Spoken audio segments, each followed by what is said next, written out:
On va maintenant passer à la présentation suivante. Alors, je vais commencer par redemander à Anaïs si je vais demander à Philippe Espé, super, d'allumer sa caméra.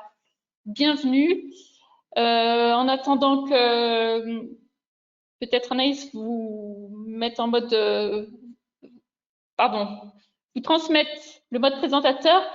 Je vous présente, vous êtes infectiologue et vous êtes responsable du CRATB. Alors, c'est un nouvel acronyme pour certains qui signifie Centre régional en antibiothérapie. Vous allez nous le présenter et cette structure régionale sera opérationnelle à partir de septembre.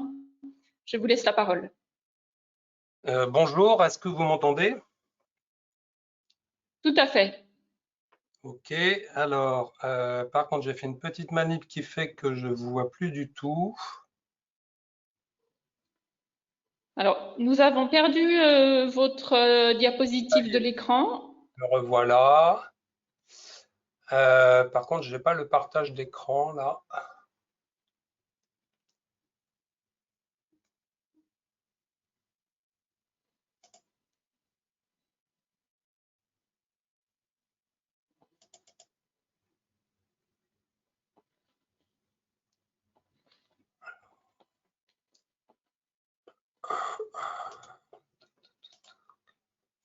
Est-ce que vous le voyez là ou pas? Non, pas encore. Ah voilà, ça y est. Ça y est, c'est bon pour vous? Oui, c'est parfait. Ok. Donc, écoutez, bonjour. Merci de m'avoir invité. Donc, moi, je suis encore à l'heure actuelle en région parisienne. Je travaille à l'hôpital Foch, donc à Suresnes, en région parisienne. Je suis infectiologue et je fais de l'infectiologie transversale. Ça fait des années que je m'occupe de la gestion des antibiotiques dans mon établissement. Alors pour cet après-midi, en fait, je voulais vous parler du bon usage des antibiotiques dans les établissements médico-sociaux. Donc je parlerai largement de l'antibiothérapie dans les EHPAD. Et puis je vous ferai effectivement un petit point sur la création du centre régional d'antibiothérapie qui devrait démarrer début septembre. Et je vous dirai également un mot des équipes multidisciplinaires. Alors,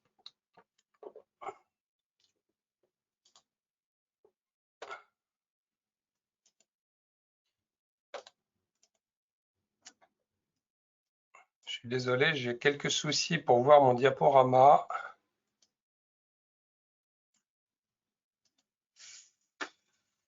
Est-ce que vous le voyez, vous?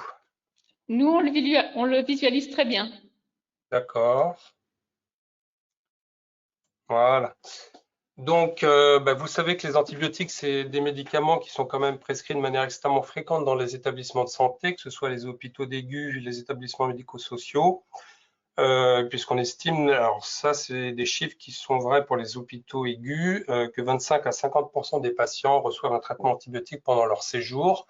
Donc, ça fait un certain nombre de patients traités. Et que si l'on évalue un peu la qualité des prescriptions d'antibiotiques, on voit que 25 à 50% de ces prescriptions peuvent être améliorées.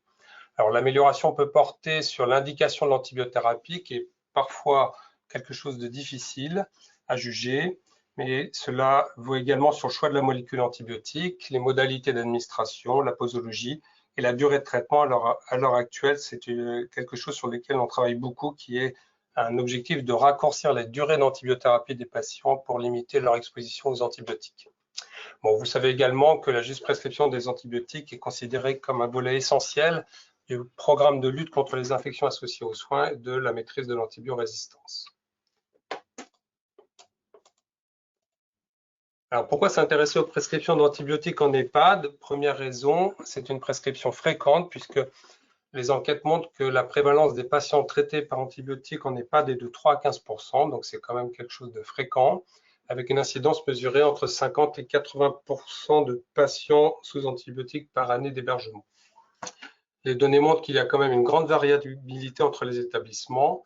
Ce qui est intéressant pour les EHPAD, c'est qu'il y a des particularités liées à l'organisation de ces structures, notamment en termes de particularités diagnostiques. On sait depuis longtemps que le diagnostic d'infection chez le sujet âgé peut présenter des difficultés diagnostiques avec des signes abatardis. Il y a également des particularités en termes d'organisation des EHPAD qui font que le raisonnement est assez différent des hôpitaux d'aigus.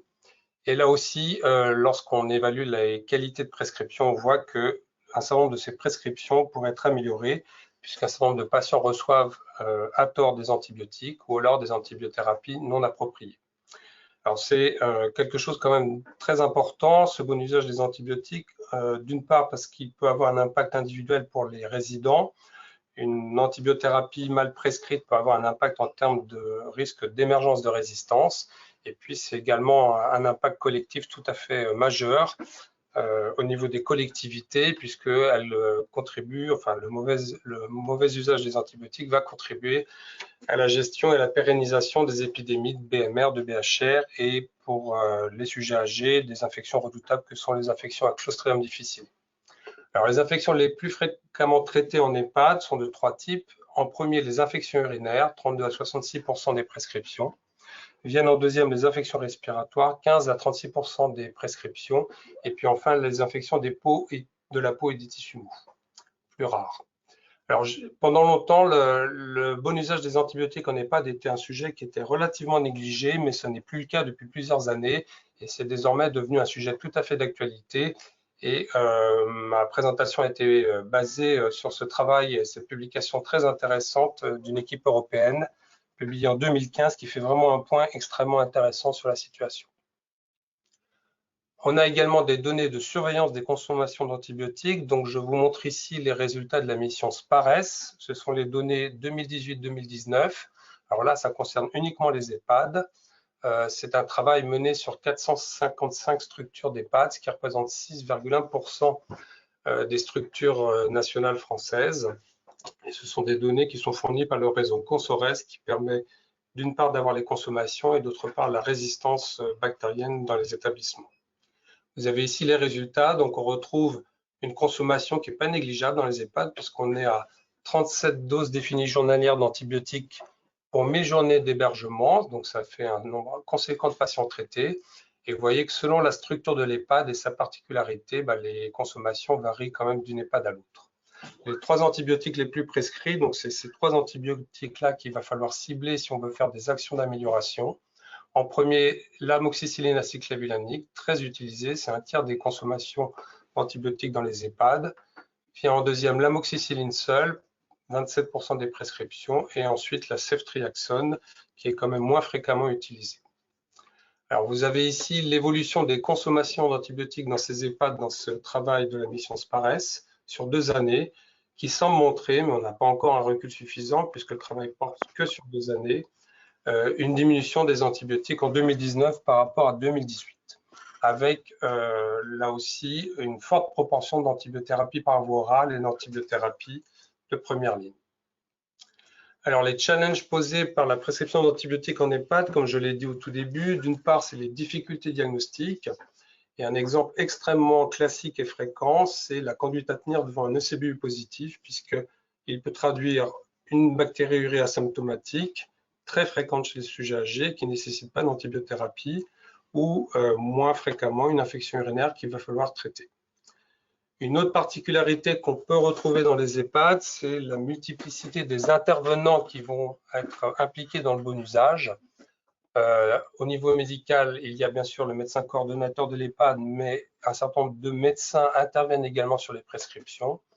Et puis une particularité propre aux EHPAD quand même par rapport aux hôpitaux d'aigus, c'est le rôle très important joué par le personnel soignant non médical qui est très souvent en première ligne et qui va être en première ligne pour le diagnostic, la réalisation des prélèvements microbiologiques et éventuellement l'utilisation correcte des antibiotiques. Alors la prévalence élevée des colonisations en bactéries multirésistantes dans les EHPAD est un problème, on sait que cela existe. Mais c'est un problème car certaines EHPAD ne sont pas comparables aux autres et pour certaines, il y a un manque de données locales.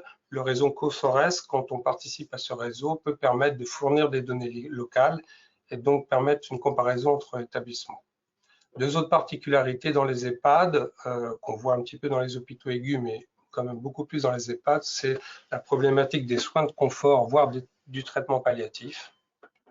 Ça, c'est une question extrêmement fréquente, le patient en soins de confort qui peut avoir besoin d'une antibiothérapie, jusqu'où faut-il aller dans la prescription, c'est vraiment quelque chose qui n'est pas facile à résoudre. Et puis viennent également, de manière parfois importante, les attentes des patients et également des familles qu'il va falloir gérer, et ce qui n'est pas forcément un sujet très facile. Alors, je vous montre ici un travail intéressant qui est mené au Royaume-Uni, qui concerne des sujets âgés et qui va comparer la prévalence de la résistance bactérienne pour des patients comparables en termes d'âge sur des couples de bactéries fréquentes. Vous voyez ici Escherichia coli, qui est une bactérie fréquemment trouvée dans les ECBU. Ici Klebsiella pneumoniae, et on regarde à chaque fois pour les patients âgés hébergés en EHPAD qui figurent en noir, et les patients de même âge mais ambulatoires qui ne sont pas en EHPAD, et on regarde les différences de prévalence de la résistance. Vous voyez qu'il y a des différences importantes pour Escherichia coli ici, et le trimethoprim, qui est un médicament qu'on retrouve dans le Bactrim, un antibiotique fréquemment utilisé. On trouve beaucoup plus de résistance chez les patients hébergés en EHPAD. On trouve la même chose ici pour la résistance d'Escherichia coli au fluoroquinolone. Donc cette prévalence de la résistance, en tout cas dans cette étude, était bien confirmée et ça peut poser des problèmes thérapeutiques particuliers. Alors je reviens sur le travail et la revue dont je vous parlais tout à l'heure, là publiée par Olivier Daillard en 2015, qui aborde les problématiques de la mauvaise utilisation des antibiotiques chez les résidents d'EHPAD et de long séjour. Et en fait, les causes fréquemment retrouvées de mauvais usage des antibiotiques sont d'une part le traitement des colonisations, des bactériuries asymptomatiques. C'est quelque chose qui est fréquemment retrouvé. Une deuxième problématique est la prophylaxie des infections urinaires, puisque dans certains travaux, on retrouve près d'un tiers de prescriptions d'antibiotiques dans les EHPAD qui sont des prophylaxies pour les infections urinaires. Une troisième problématique est l'utilisation d'antibiotiques pour des infections qui sont virales. C'est le cas classique de la grippe, par exemple, mais le Covid a été aussi un exemple que nous avons rencontré récemment. L'utilisation d'antibiotiques topiques, notamment pour les plaies et les escarres. Un problème fréquent que l'on voit partout, qui est l'absence de réévaluation de l'antibiothérapie. Vous savez qu'on recommande très fortement une réévaluation systématique des prescriptions d'antibiotiques au 3e jour. Or, celle-ci n'est pas toujours réalisée. Et enfin, des durées trop longues de traitement. Dans ce travail, les auteurs mentionnent que plus de la moitié des prescriptions d'antibiotiques dans les EHPAD ont une durée supérieure à une semaine, ce qui fait en fait des traitements relativement longs. Alors, il y a différentes stratégies qui sont proposées par ces auteurs. La première est de parvenir, et c'est un sujet qui est fréquemment, qui est difficile dans les EHPAD, qui est de parvenir à avoir un diagnostic clinique de probabilité d'infection bactérienne, ce qui veut dire qu'il faut avoir recours à un avis médical, ce qui est vraiment souvent un problème dans les EHPAD. Deuxième stratégie, qui est une stratégie d'éducation. Je vous montrerai quelques exemples après. L'éducation et la formation va concerner le personnel médical, le personnel soignant, mais également, il ne faut pas les oublier, les patients, les résidents et leurs familles. De cibler les actions sur les axes principaux de mauvais usage d'antibiotiques, donc la prophylaxie, le traitement des colonisations, le traitement par antibiotiques locaux et un raccourcissement des durées de traitement. De veiller à utiliser des protocoles d'antibiothérapie. C'est quelque chose qui est à l'heure actuelle fortement recommandé. Donc ce protocole doit préciser les modalités diagnostiques de l'infection bactérienne et également les modalités thérapeutiques. Et puis travailler sur la réévaluation de l'antibiothérapie à J3 qui est vraiment quelque chose de très important. Alors nous allons voir quelques exemples de succès de stratégies d'amélioration des antibiotiques dans les EHPAD. Alors, je suis désolé, je travaille à l'heure actuelle en région parisienne, donc je vais vous prendre quelques exemples parisiens, mais ce n'est pas du tout un choix de ma part.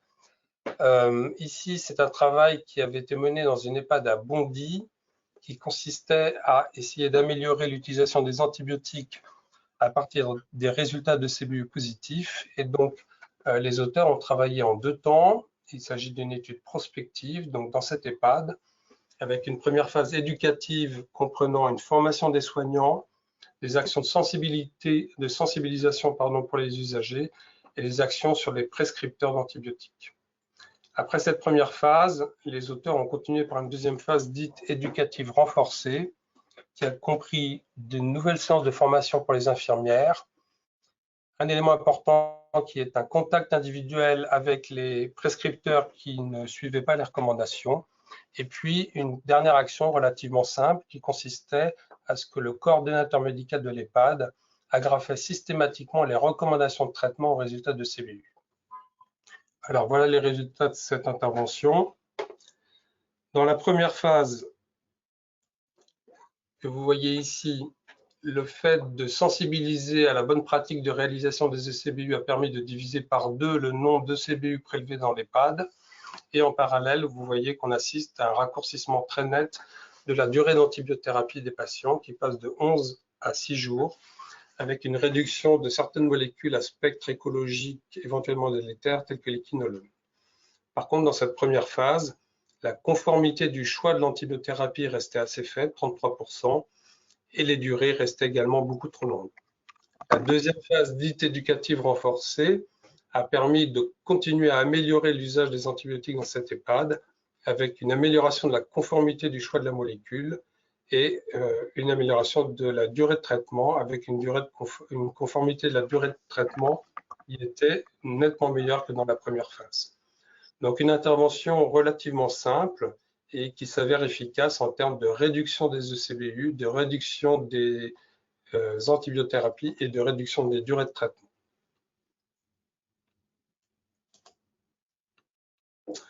Je vous prends ici un autre exemple. Alors celui-ci est un petit peu plus agressif, on va dire. N'est pas dans une EHPAD, mais a lieu dans un hôpital d'aigus.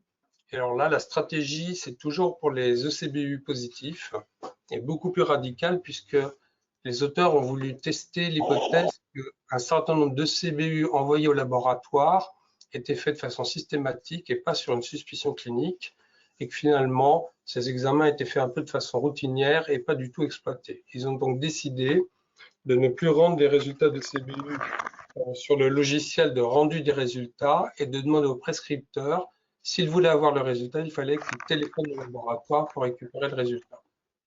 Alors, il s'agissait ici d'une étude avant-après, donc on compare une première phase où tous les ECBU sont analysés et rendus au prescripteur. À ton collègue aussi, hein?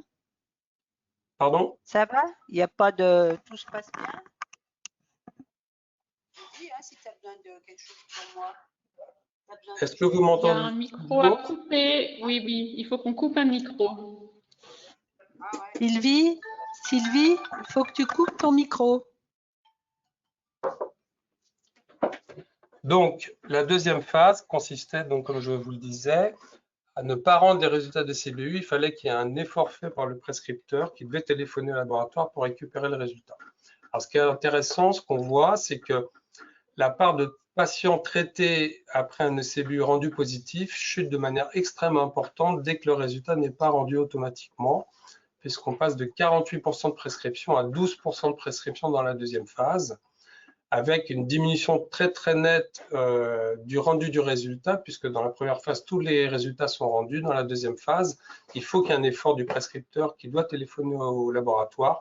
Et vous voyez que seulement 14% des ECBU ont eu un résultat récupéré par un appel téléphonique. Donc ça montre bien qu'il y a encore beaucoup de CBU prélevés qui en fait sont des ECBU faits de façon systématique dans un bilan routinier et que ces ECBU systématiques exposent à des antibiothérapies non justifiées.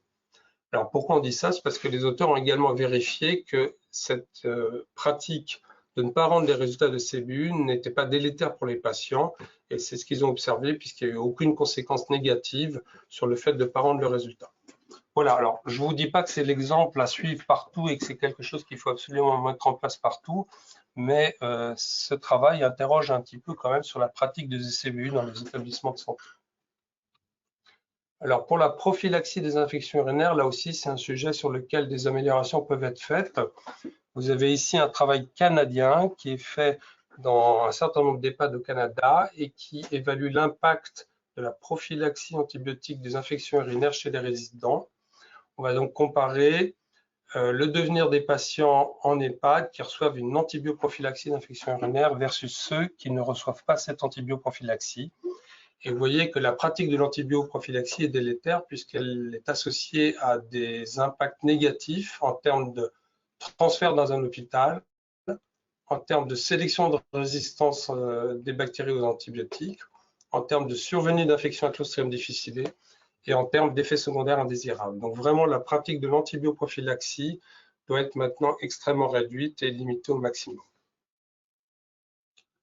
Alors, en dehors de ces actions qui peuvent être faites, il y a quand même maintenant beaucoup d'outils disponibles. J'ai extrait ici du site de l'Omedit Île-de-France des actions possibles pour améliorer l'usage des antibiotiques en EHPAD. Et vous voyez que, mais ceci est sur l'Omedit Île-de-France, mais on peut le trouver sur d'autres sites, d'autres régions, bien sûr.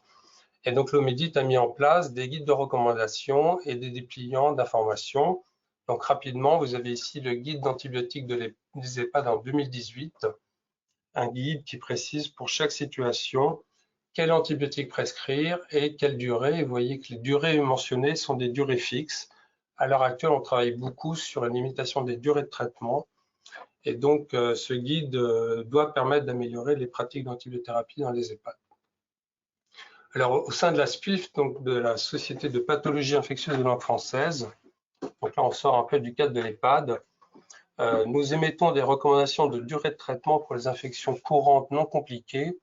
Et donc, cette année est sortie une actualisation des recommandations qui concerne des durées de traitement pour l'ensemble des infections les plus fréquentes. Et vraiment, un effort doit être fait à l'heure actuelle sur la limitation des durées de traitement. Alors, je vous détaille ici une étude qui me semble intéressante, même si elle est probablement assez peu observée en EHPAD. Il s'agit de la réduction de durée de traitement de la bactériémie à bacille gram négatif. Alors, l'intérêt de ce travail, c'est qu'il a une méthodologie qui est assez rigoureuse, puisque c'est une étude randomisée par tirage au sort. On prend des patients bactériémiques hospitalisés, traités depuis une semaine, et qui s'améliorent, c'est-à-dire que depuis 48 heures, ils n'ont plus de fièvre et ils ont un état clinique qui s'est nettement amélioré. Et on va comparer deux durées de traitement, un groupe chez lequel on arrête le traitement au 7e jour et un deuxième groupe chez lequel on prolonge le traitement d'une semaine, donc 7 jours versus 14 jours. Et ce qu'on va regarder et vérifier, c'est que le traitement court de 7 jours n'est pas inférieur en termes d'évolution des patients. On regarde des critères relativement simples à mesurer qui sont la mortalité, l'échec clinique, la réadmission des patients ou la prolongation de la durée de séjour. Dans cette étude, c'est majoritairement des bactériémies d'origine urinaire et principalement liées à des entérobactéries. Donc, vous avez ici les résultats de cette étude. Quand même une étude qui comprend 300 patients dans le premier bras et près de 300 patients dans le deuxième bras, donc une étude importante en termes d'effectifs. Vous voyez que dans cette étude, les patients sont relativement âgés puisqu'ils ont 71 ans en médiane. Et vous voyez que la durée courte n'a aucun impact clinique négatif, que ce soit sur la mortalité, la rechute de la bactériémie, la survenue de complications, la réadmission ou la durée de séjour. Les données sont absolument comparables entre les deux groupes et il n'y a aucune différence significative. Bien évidemment, la durée courte permet de réduire l'exposition des patients aux antibiotiques et donc un impact positif en une limitation de la durée de traitement, moins de patients longtemps sous antibiotiques et pas de conséquences cliniques négatives. Donc c'est ce type d'étude qui est intéressante parce qu'elle permet de convaincre les prescripteurs un peu récalcitrants de durée courte en leur montrant que dans des conditions précises, on peut raccourcir les durées de traitement. Alors, je vous ai parlé des protocoles, je vous ai parlé des guides d'antibiothérapie. Il y a aussi très probablement beaucoup de choses à faire sur la formation.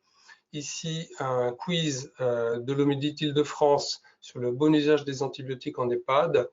Donc, je vais passer rapidement, mais vous voyez qu'il y a un certain nombre de questions auxquelles la personne qui participe à la formation peut répondre. Ici, c'est la conduite à tenir dans une situation fréquente qui est la présence d'urine trouble ou malodorante chez un résident d'EHPAD. Et donc, les personnes peuvent participer à cette formation, répondre aux questions et ensuite des explications pédagogiques en cas de bonne ou de mauvaise réponse. La même chose est faite sur ce dépliant pour les équipes soignantes qui aborde la gestion des problèmes fréquents, le problème des infections éventuellement urinaires, des problèmes respiratoires et des problèmes cutanés, avec un détail de la conduite à tenir. Et puis vous avez ici un exemple d'affiche qui peut être proposé pour les résidents et les familles pour bien expliquer la démarche de bon usage d'antibiotiques de l'EHPAD à laquelle elle s'est engagée. Alors, on peut faire des choses également plus compliquées. Ici, c'est ce que proposent aux États-Unis les Center of Disease Control pour les EHPAD. Alors, je ne vais pas détailler, mais il s'agit d'une checklist qui permet de vérifier que la politique que vous avez mise en place dans l'EHPAD est adaptée et bien structurée au niveau organisationnel et suivi des résultats. Donc, on pourrait envisager, par exemple, de traduire cette checklist en version française, en la simplifiant éventuellement et en la proposant aux EHPAD. Alors, il y a pas mal d'exemples maintenant sur l'amélioration des prescriptions d'antibiotiques dans les EHPAD. Je vais vous montrer quelques exemples. Ici, c'est une méta-analyse, donc on compile les résultats de 18 études menées dans les EHPAD. Et ces études montrent qu'il est possible de réduire, vous voyez ici, de 14% l'exposition des patients aux antibiotiques. Donc, c'est quelque chose qui est faisable. Ce qui est également intéressant, c'est que ces études sont principalement basées sur des mesures d'éducation. Donc, il n'y a pas de mesures forcées ou contraintes. Et vous voyez qu'elles sont quand même couronnées de succès. Ce qui est également intéressant, c'est que ces études confirment bien que réduire la durée d'antibiothérapie des résidents en EHPAD n'est pas délétère, puisque ici, on ne trouve pas de différence en termes d'admission dans un hôpital d'aigu et on ne trouve également pas de différence en termes de mortalité. Donc, réduction possible de l'exposition aux antibiotiques sans impact clinique négatif, et ça, c'est, je crois, quelque chose de vraiment important. Vous avez ici un autre exemple qui concerne de nouveau les infections urinaires. Alors ici, c'est une étude menée aux États-Unis où on tire au sort des EHPAD qui vont servir de contrôle et des EHPAD qui vont servir d'intervention. Intervention consistant principalement à améliorer, limiter la réalisation des ECBU systématiques et ne traiter que les infections urinaires certaines.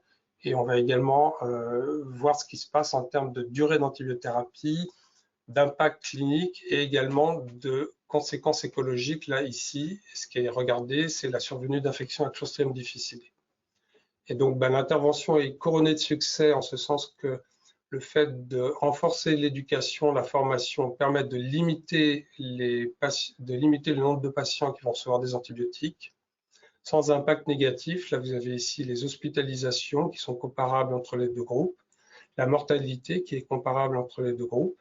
Et ce qu'on voit de manière intéressante, c'est que moins d'antibiotiques, bien logiquement, s'associe à une réduction du risque d'infection à Clostridium difficile.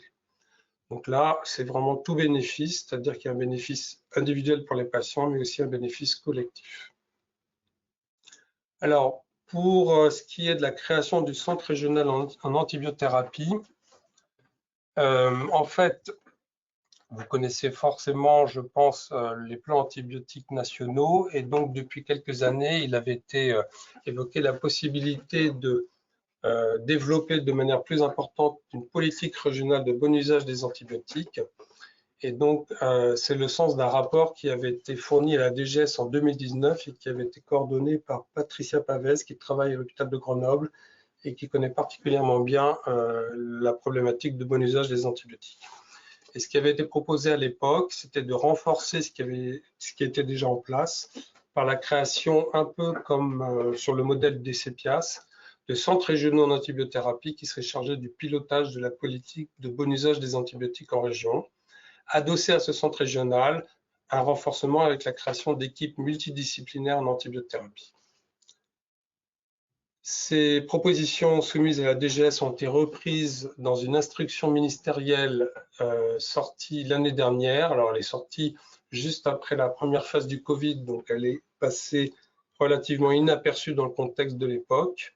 Mais cette circulaire, je vous montre ici les messages forts, insiste sur la nécessité de développer au niveau de chaque région une vraie politique de prévention de l'antibiorésistance, confiée à l'ARS, qui est chargée de l'élaboration et du pilotage de la politique régionale, en faisant intervenir deux acteurs principaux, le CEPIAS, déjà en place, dont les missions principales sont d'assurer la prévention et le contrôle de l'infection, notamment des infections associées aux soins, et donc adossé à ce processus les centres régionaux d'antibiothérapie qui seront chargés de la stratégie de bon usage des antibiotiques Et la circulaire insiste bien sur la synergie tout à fait indispensable entre CEPIAS et centres régionaux d'antibiothérapie.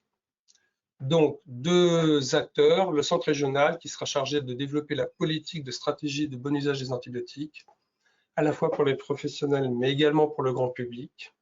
Et donc, ces centres régionaux auront un rôle d'expertise et d'appui, de coordonner, d'animer des réseaux des professionnels de santé, de mettre en place des objectifs et des indicateurs de suivi. Les équipes mobiles d'antibiothérapie seront elles chargées des activités de conseil et de consultation, au minimum au niveau de leur groupement hospitalier de territoire, mais également, et c'est vraiment quelque chose qui est souhaité, de faciliter les conseils dans les 3 secteurs de l'offre de soins, donc les hôpitaux d'aigus, les établissements médico-sociaux et le secteur ambulatoire. Alors, vous avez ici l'exemple de l'organigramme prévisionnel du centre régional pour la région Auvergne-Rhône-Alpes. Donc, j'ai l'honneur on m'a confié, et j'en suis vraiment très content, la présidence de ce centre régional. Donc, moi, j'arrive à Grenoble le 1er septembre et donc le centre régional débutera à ce moment-là. L'équipe sera complétée d'un médecin généraliste et d'antennes au niveau des CHU de Lyon, Saint-Étienne et Clermont-Ferrand, avec des médecins infectiologues qui seront chargés de nous aider à mettre en place cette politique de bon usage. Nous aurons également un comité de pilotage qui comprendra l'équipe du centre régional, le pharmacien coordonnateur de l'Omédit, des infectiologues, la responsable du CEPIAS et les représentants des équipes mobiles d'antibiothérapie des EOH, l'idée étant que tout le monde travaille ensemble. Notre programme d'action, très rapidement, sera, dans un premier temps, d'établir une cartographie de tous les acteurs impliqués dans le bon usage d'antibiotiques au niveau de la région, de faciliter et d'accroître la collaboration avec les réseaux de médecins généralistes, puisque une de nos problématiques va être très clairement la gestion des antibiotiques en ville, et favoriser l'accès aux conseils en antibiothérapie, notamment par le développement de la téléexpertise. Bien entendu, de promouvoir le bon usage, et j'en ai parlé pas mal dans ma présentation, en facilitant les durées courtes, en travaillant avec les CEPIAS sur la bonne gestion préventive et curative des infections urinaires, l'utilisation des tests de diagnostic rapide, les antibiogrammes ciblés et la promotion de la vaccination. Nous voulons également mettre en place un socle de compétences qui permettent à tout prescripteur d'antibiotiques d'avoir des éléments de prescription raisonnée des antibiotiques, faciliter et promouvoir la mise en place des outils de bon usage et également mener des activités de recherche. Pour ce qui est des EHPAD, nous souhaitons bien entendu accroître les formations des personnels, des résidents et des familles, travailler en synergie avec le CEPIAS sur la prise en charge de l'infection urinaire, réduire les durées d'antibiothérapie, aider, si cela est possible, à la mise en place des politiques vaccinales et puis favoriser l'évaluation des pratiques. Voilà, donc je finis ma présentation en rappelant, et pour mes collègues médecins, qu'il faut vraiment penser à réévaluer les prescriptions d'antibiotiques. Donc j'en ai parlé tout à l'heure. La réévaluation à 2 temps est vraiment importante, à J2, J3 et au 7e jour. Et puis pour finir, je vous montre cet exemple qui est un peu l'exemple qu'on aimerait avoir dans tous les établissements où on travaille. Ici, c'est une étude espagnole menée dans un hôpital aigu et qui montre l'intérêt collectif de réduire la consommation des antibiotiques. Vous voyez que dans ce travail, ils ont réussi à réduire de manière extrêmement importante leur consommation d'antibiotiques. Et ils ont montré en parallèle, et c'est vraiment l'élément le plus important, une réduction des bactériémies à BMR et des candidémies, avec la politique de meilleur usage des antibiotiques et une réduction de la mortalité des patients. Donc je finirai avec cette conclusion d'Emmanuel Forestier, qui est un collègue que je connais bien, qui travaille à Chambéry, et qui insiste sur la nécessité que le bon usage des antibiotiques est encore plus indispensable chez le sujet âgé, puisqu'il peut y avoir vraiment des conséquences extrêmement délétères, et donc l'importance de travailler de façon collective et en réseau. Voilà, je vous remercie, et puis si vous avez des questions, je suis prêt à essayer d'y répondre. Un très grand merci Philippe L'Esprit pour cette présentation qui était très complète. Alors, on a 10 petites minutes pour des questions. Il y a pas mal de questions sur le chat. Je vais commencer par une question et qui en reprend une autre qui est sur le chat en même temps. Ensuite, je te laisse la parole, Marie-Elisabeth, pour les questions du chat. À cette journée assiste, donc c'est une journée établissements médico-sociaux, sont présents des EHPAD, d'autres types d'établissements médico-sociaux ainsi que des équipes mobiles d'hygiène. Est-ce qu'on sait déjà comment en pratique se feront les interactions entre les équipes multidisciplinaires en antibiothérapie, les EMA, et les équipes mobiles d'hygiène, ou aussi comment les EMA vont intervenir ou vont s'articuler avec les EHPAD, et est-ce qu'elles auront un rôle à jouer dans les autres établissements médico-sociaux, notamment femmes, MAS, qui sont peut-être les premiers concernés? Alors, en fait, j'ai malheureusement pas encore tous les éléments de réponse parce que pour vous dire les choses de manière très résumée, le projet de création du centre régional, on a commencé à travailler dessus l'année dernière. Et puis, on a pris en plein fouet, comme vous tous, le Covid. Et donc, ça a pris beaucoup de temps. Et donc, ça fait un an qu'on est sur le sujet et qu'on a eu enfin le feu vert de l'ARS. Donc, les choses démarrent. Ce qui, à mon avis, va être la priorité, puisqu'en fait, moi, j'arrive en septembre. Donc, vous voyez, l'année 2021 est déjà bien entamée. Enfin, moi, ma priorité, en tout cas, va essayer, c'est pour ça que je parlais de la cartographie tout à l'heure, c'est d'essayer de voir un petit peu où sont les besoins, où sont les trous dans la raquette. Parce que je pense qu'il y a des endroits où les choses sont déjà tout à fait bien structurées et c'est probablement pas là du tout qu'il faudra mettre les moyens. Et puis, il y a des endroits où il va falloir probablement mettre des moyens. Donc, en fait, ce qu'il faut, je pense que j'espère avoir été clair là-dessus, il faut absolument pas confondre centre régional et équipe multidisciplinaire, hein, parce que le centre régional a comme mission de mettre en place la politique régionale de bon usage. Les équipes multidisciplinaires, il y en a déjà en place, et en fait, ce qu'on veut, c'est qu'il y ait des moyens renforcés à ce niveau-là. Et ça, malheureusement, j'ai pas encore tout à fait les réponses à ça pour le moment. Après, pour répondre sur le travail avec les OH, alors, je sais pas si ça va vous rassurer, mais j'espère quand même. Moi, ça fait très très longtemps que je travaille avec les OH en région parisienne, et j'ai toujours considéré qu'il fallait travailler ensemble parce que c'est vraiment complémentaire. Enfin, j'enfonce une porte ouverte, mais donc on va travailler ensemble. Je pourrais pas répondre à tout de suite, mais j'ai pas d'inquiétude sur le fait de pouvoir mener des actions communes.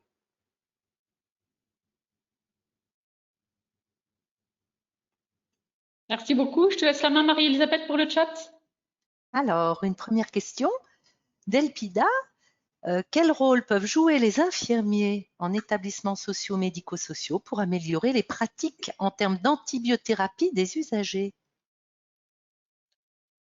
Écoutez, je pense qu'elles ont un rôle majeur, enfin, ils et elles ont un rôle majeur, parce que c'est un peu pour ça que j'ai passé un peu de temps à discuter des ECBU positifs. Mais rien que ça, si vous voulez, le fait qu'on arrive le plus possible à limiter la pratique de l'ECBU, ce qui veut donc dire jouer un rôle important sur quel patient doit avoir un ECBU prélevé, quel patient n'a pas besoin de ECBU. Je pense que déjà ça, c'est un axe d'amélioration majeur. Et les exemples que j'ai montrés le montrent bien. Bon, on voit ça aussi dans les hôpitaux d'aigus, hein, si ça peut vous rassurer, mais moi, je suis souvent questionné sur un ECBU positif, qu'est-ce qu'on fait? Et en fait, c'est pas ça la question. La question, c'est qu'est-ce qu'a le malade et pourquoi on a fait un ECBU? Donc là, par exemple, enfin, je pense que le personnel soignant a un rôle extrêmement important à jouer. Et il faut absolument, par exemple, des urines troupes, ça signifie pas une infection urinaire. Un résident qui a des urines troupes, il faut l'hydrater et il n'y a pas besoin de lui faire de CBU. Donc il y a un rôle majeur. Voilà, je pense que c'est vraiment très clair. Et puis, c'est pas aux personnes qui travaillent dans ces établissements que je vais leur dire qu'elles sont en première ligne. Donc il faut vraiment qu'on puisse s'appuyer sur elles. Merci. Alors, une autre question de l'EMH de Vienne. On vient de finir notre campagne Prévépad. On confirme la réalisation de prophylaxie rituelle d'infection urinaire à répétition. Que faire pour enrayer cette problématique? Vous y répondez bien sûr en partie juste avant. Eh ben, je pense que ce qu'il faut faire, c'est arriver à convaincre les gens qui prescrivent ça de l'impact négatif de ces prophylaxies. Et là, quand même, maintenant, on a un certain nombre d'exemples. Je vous ai montré l'exemple de l'étude au Canada, par exemple. On a quand même maintenant beaucoup de choses dessus. Et puis, on a quand même beaucoup de recommandations qui limitent les prophylaxies d'infection urinaire à deux situations qui sont, d'une part, les femmes enceintes, bon, et d'autre part, la réalisation de prophylaxie avant un geste sur les voies urinaires, quoi.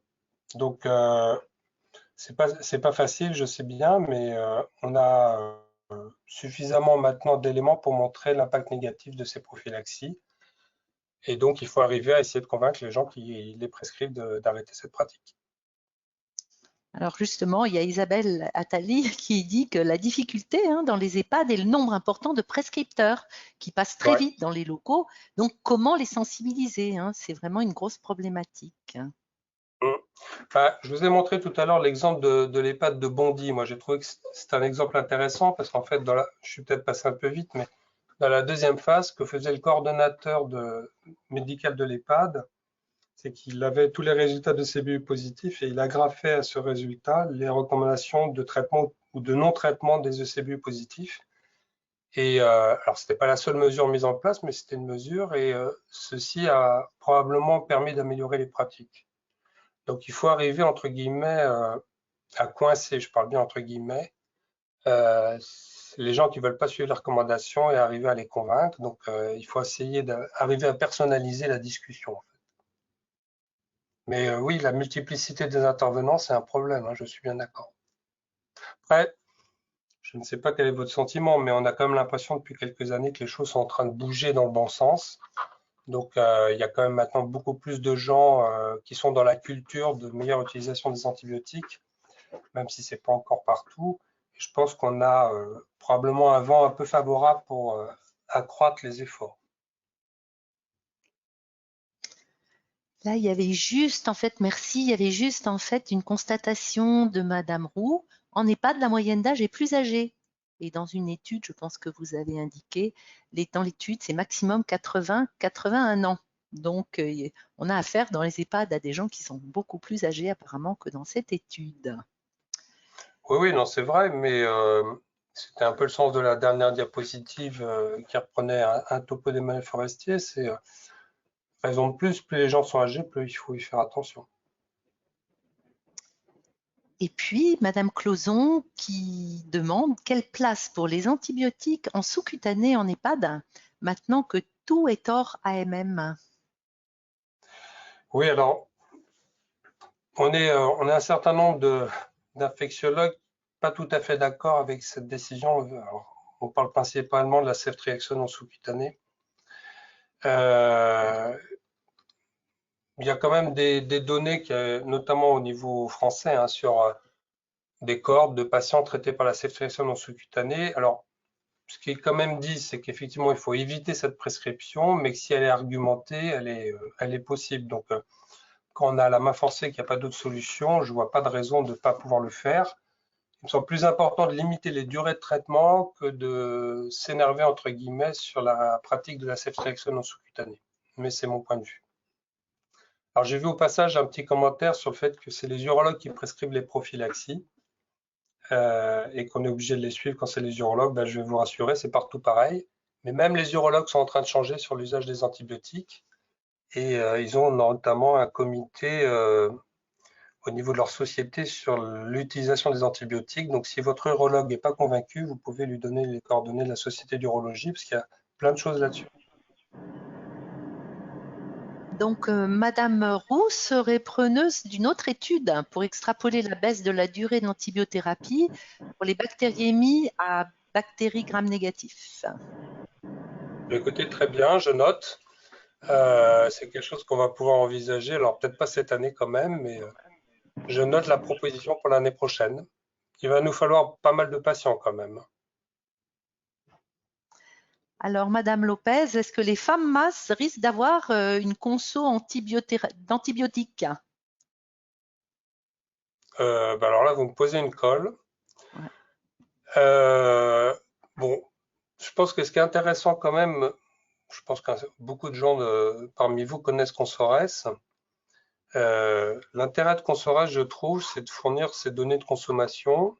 Alors, c'est pas tellement, je trouve, forcément pour se comparer aux autres, parce que on peut avoir des recrutements et des patients différents. Par contre, l'intérêt, c'est d'avoir un suivi dans le temps de ce qu'on fait dans l'établissement et d'évaluer un petit peu l'impact des pratiques qu'on a essayé de modifier. Donc, je pense quand on peut travailler fournir des chiffres dans les réseaux, c'est quand même bien parce que ça vous permet d'une part quand même de vous comparer un peu aux autres, mais surtout de voir votre évolution à vous et de voir un petit peu l'impact des mesures que vous avez mises en place. Peut-être que je préciserai en complément que pour l'instant, Consorès est ouvert pour la surveillance de la consommation des antibiotiques aux EHPAD.